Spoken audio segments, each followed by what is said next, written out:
Hello, I'm State Representative Mike Dovilla from the 7th House District. Welcome to Ohio in Focus.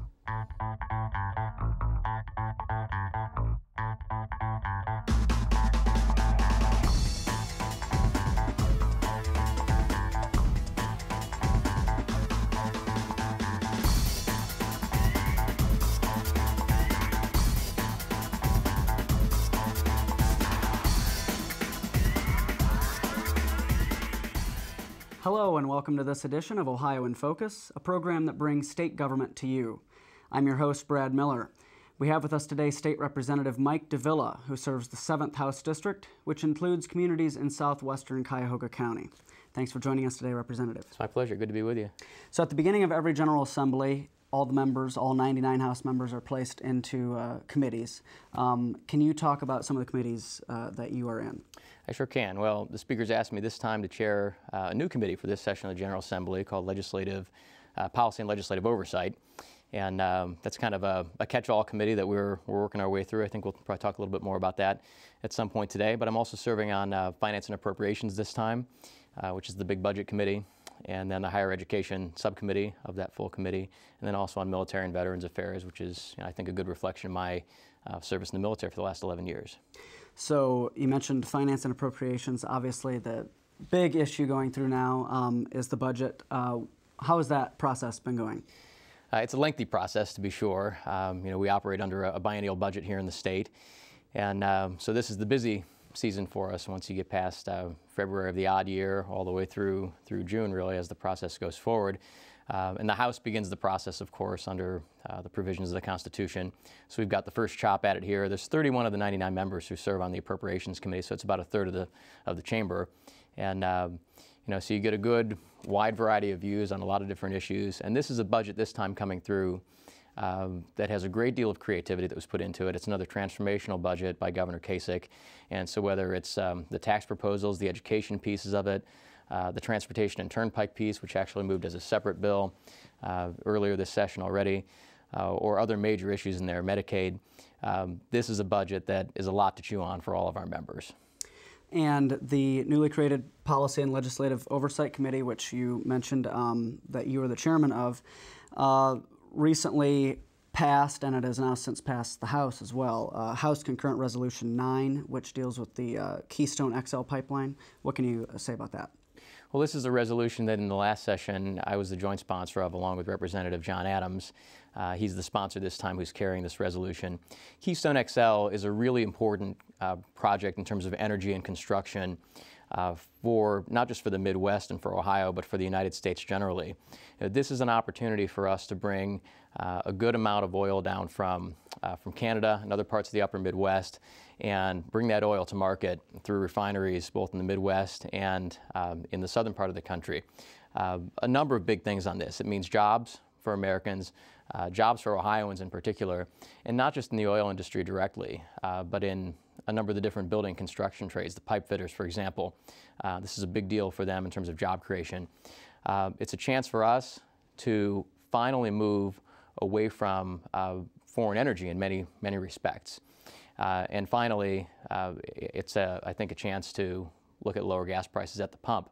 So 3 really good things that could come out of this if we allow it to move forward. Now, Washington's been standing in the way of this, quite frankly. The Obama administration and the State Department have not approved the final permits to allow this pipeline to go forward.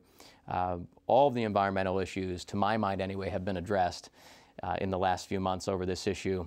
And so at this point, we can't allow politics to stand in the way of something that's good for jobs, good for additional domestic oil production, and good for lowering prices at the pump for consumers. Just so we're clear, there are bills and there are resolutions. Can you talk briefly, just definitionally, what the difference is between those two things? Sure. Well, a bill needs to pass through both chambers. There are House bills and Senate bills as well, just within that type of creature. This happens to be a resolution, and so this is a matter that only has to pass one chamber. And I think this was a concurrent resolution, right. So that even has a little bit different flavor to it. But that's now passed the committee, it's passed the House, and so that process is complete. So hopefully, you never know with resolutions. These get sent off to Washington to members of Congress from our delegation, to the White House, to the media. You never know exactly what the impact is, Right. but it's this legislature's way and this House's way of saying this is our position on a particular issue. And certainly an issue that has gained nationwide appeal. Absolutely. Another issue, or House Bill 49, the Ohio Elder Justice Act, which you are joint sponsoring with Representative Rutherford. Can you talk briefly about what that bill would do?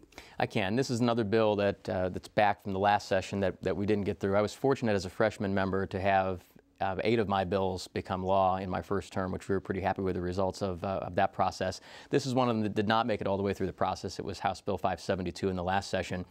But this is follow-on legislation to another bill that I wrote last time that did pass, House Bill 215, and that designates June 15th of every year as Elder Abuse Awareness Day in the state of Ohio. This was a constituent-driven piece of legislation brought to my attention by our senior center director in Olmsted Falls in our district. She wanted to focus more attention on an issue that doesn't get a lot of attention, frankly. And, you know, when we hear the term elder abuse, many people think, well, it could be physical abuse, it's something going on in a nursing home or with an unscrupulous member of the family. But today what we're finding is much more abuse is being directed against our senior citizens in the area of financial exploitation. The phone call that comes in the evening from someone who claims to be a relative, this happened to my grandparents actually, just outside of my district over in Parma Heights. Someone called claiming to be their grandson, said, I just got into a car accident, I need $3,000 wired over to me immediately. My grandparents are in their late 80s, but they've got their mental faculties, they're very sharp, but that doesn't always happen for our senior citizens. So that is an area that we really think needs to be addressed. And so the Ohio Elder Justice Act we've reintroduced this time around with Representative Rutherford from Southwest Ohio. And this is a bill that will tighten down the standards, expand the required number of reporters, where issues of elder abuse are seen to include financial institutions. And again, it'll put some teeth in the Adult Protective Service process around the state to make sure that this issue starts to get taken care of. One final piece of the bill, 3 attorneys general in a row now have had an elder abuse commission put in place here in the state, but it's just been through their good offices. This bill will codify that commission to be an official commission under state law and require that to be staffed by people on a regular basis to take a look at this issue going forward and to address these concerns. And I understand you have worked with the Attorney General, Mike Dovilla, on this issue as well. We have. We worked extensively on this in my first term, which is part of the reason it took us so long to get the bill introduced. We wanted to make sure that we had the language right, that we had buy-in and agreement from the Attorney General's office and from stakeholders who work on this issue and who are knowledgeable about adult protective service issues. Another bill you're working on, which is going through the Transportation, Public Safety, and Homeland Security Committee, House Bill 62, deals with out-of-state driver's licenses. Right. Well, and this is a bill that we can say is now on its way to becoming state law. The governor just signed the transportation bill on Monday up in Greater Cleveland, and we were successful in amending this provision into the transportation budget. So this will become law actually right around July 1st. So effectively, this bill doesn't need to move forward anymore. So, you know, one way or the other, you're always happy to see the process move forward and get the result that you want. But this was another bill that kind of came out of personal experience in my case. You know, I grew up in Berea, public school educated K through 12, went to Baldwin Wallace for my undergraduate work, and then I went off to Washington, D.C. for grad school and started my career down there in public service.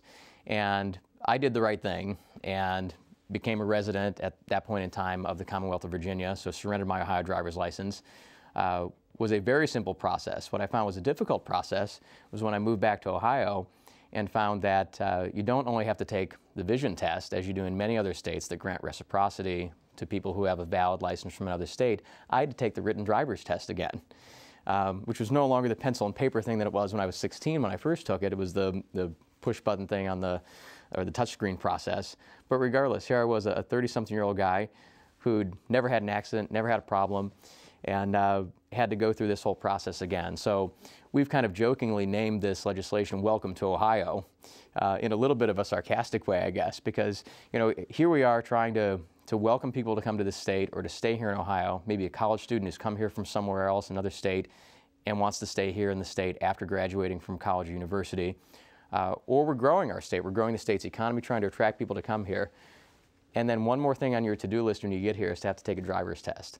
To me, there was just no reason for it. So this was common sense government. So our bill that's now on its way to being law will simply allow the vision test require that to be still administered if somebody has a valid driver's license from another state. And in your case, you were originally a resident of the state to begin with. I was, and even in that case, I still had to take the thing again. So I was really surprised by how bureaucratic the process is. Nobody likes the BMV to begin with, and they are better perhaps now than they were years ago, but this is one more way of us to kind of move things forward and make the process less bureaucratic for people as they're considering staying here in the state. And one final bill we're going to talk about today is House Bill 77, which names October as Manufacturing Month in Ohio. What can you say about that? Well, this is a bipartisan bill that I'm working on with Representative Celebrezze, who's also from the greater Cleveland area. He's from the district, one of the districts right next to mine. You know, I think there's a common misconception here in this state and in the Midwest and even in America generally that manufacturing is dead, and it's simply not true. It's still one of the largest industries here in the state of Ohio, along with agriculture. And part of this, I think, is an effort for us to recognize the important work that our manufacturers do in Northeast Ohio and throughout the state, and to designate the month of October as Manufacturing Month here in the state of Ohio. This is something that's already in place at the national level. It's been passed as a resolution by Congress.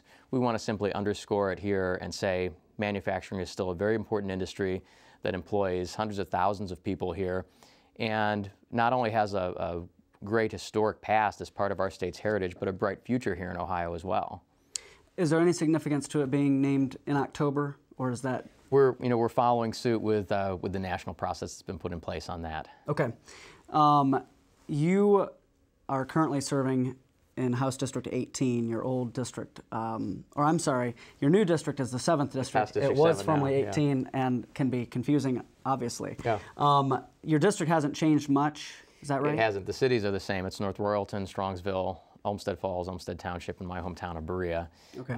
For the last 10 years, under the last apportionment, that was District 18. It's now District 7 under the new line draw. So that's just to clarify to people. Yeah, that it's just a numerical change. Number, it's a process that has to take place every 10 years. Sometimes the district number stays the same, sometimes it doesn't. It's based on how the population shakes out against the other districts in the state. Right, and for your constituents who might want to contact your office, what is the easiest way for them to do that? Whether through phone or email, they can reach us at 614-466-4895. That's our office number here. My legislative aide, Chris Ventura, mans the phones there and just about everything else in the office here. Folks often, I think, have the misperception that we've got a massive staff and a massive budget and that we're running the way that Washington does here. We run on a pretty bare bones type of arrangement, but Chris is great and we'll be happy to take care of any concerns that our constituents have. I also do a lot of outreach around the district. I do a series of town halls and office hours in our libraries. Those happen on about a quarterly basis in the 4 libraries that we have throughout the district. And then, of course, there's email as well, and we get a ton of email these days, and people can write us at rep07@ohiohouse.gov. Representative, thank you for joining us today. My pleasure. Thanks again. We look forward to seeing you again on the next edition of Ohio in Focus, the program that brings state government to you. Thank you for joining us.